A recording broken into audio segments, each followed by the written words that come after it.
सरकारने एमपीएससीला बुधवार पेट करून ठेवलंय. बुधवार पेटेत तरी इमानदारीने पैसे कमावले जातात, अशी थेट टीका प्रसिद्ध शिक्षक नितेश कराळे सरांनी सरकारवर केली आहे. काही दिवसांपूर्वी एमपीएससीने एक परिपत्रक जारी केलं. या परिपत्रकात आयोगाने याआधी घेतलेल्या सगळ्या ऑफलाईन परीक्षा ऑनलाईन घेण्यात येतील असं जाहीर केलं. आयोगाच्या याच निर्णयाविरोधात काल छत्रपती संभाजीनगरमध्ये विद्यार्थ्यांनी सरकार विरोधात तीव्र आंदोलन केलं. या आंदोलनात परभणीचे प्रसिद्ध शिक्षक विठ्ठल कांगणे सर, सामाजिक कार्यकर्ते रविराज साबळे, अभिजित दिपके, आमदार रोहित पवार, दीपक केदार, रविकांत तुपकर यांचा समावेश होता. या आंदोलनात विद्यार्थ्यांचा सरकार व एमपीएससीच्या विरोधात रोष पाहायला मिळाला. एमपीएससीच्या निर्णयाचा एवढा विरोध का होत आहे? आंदोलनात विद्यार्थ्यांनी नेमकी कोणती मागणी केली आहे? तसेच हा मुद्दा आणखी पेटणार का? पाहूयात आपल्या या व्हिडिओच्या माध्यमातून.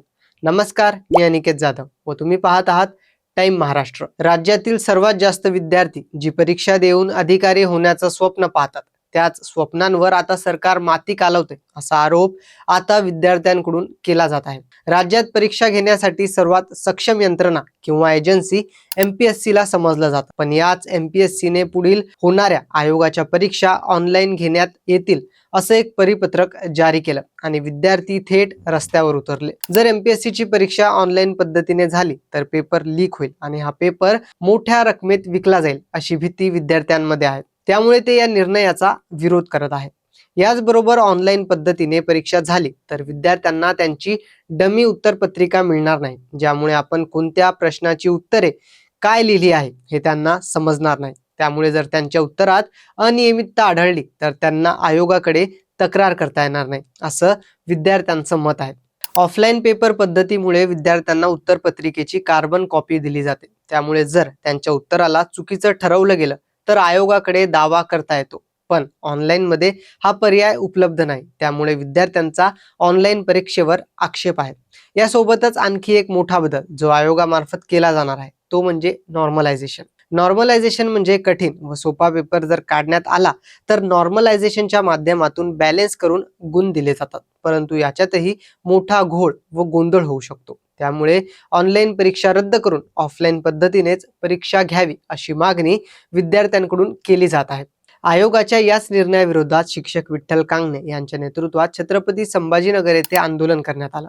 सुरुवातीला हे आंदोलन संभाजीनगरच्या प्रसिद्ध क्रांती चौकात होणार होतं, परंतु पोलीस प्रशासनाने या आंदोलनाची परवानगी नाकारली आणि हे आंदोलन विभागीय आयुक्त कार्यालयाच्या बाहेर घेण्यात आलं. या आंदोलनाच्या पार्श्वभूमीवर पोलिसांचा कडक फौजपाठा तैनात होता. आंदोलनाला संपूर्ण महाराष्ट्रातून विद्यार्थी आले होते. यावेळी विठ्ठल कांगणे यांनी सरकारने ऑनलाईन परीक्षेचा निर्णय रद्द करावा अशी मागणी केली. जर हा निर्णय रद्द केला नाही तर हे आंदोलन आणखी तीव्र होईल असा इशाराही त्यांनी सरकारला दिला. तसेच जर सरकार विद्यार्थ्यांची गळचेपी करत असेल तर येणाऱ्या 2029च्या निवडणुकीत प्रत्येक विद्यार्थ्यांनी फॉर्म भरावा असा सल्लाही त्यांनी विद्यार्थ्यांना दिला.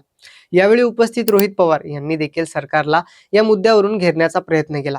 ऑनलाईन पद्धतीने पेपर लीक होईल आणि श्रीमंतांना त्याचा फायदा होईल. सरकार गरिबाच्या लेकरांचा जीव घेते असा हल्लाबोल आमदार रोहित पवार यांनी सरकारवर केला. नितेश कराळे मास्तर यांनी तर थेट सरकारने एमपीएससीला बुधवार पेट करून ठेवले अशा शब्दात सरकारला झोडपलं.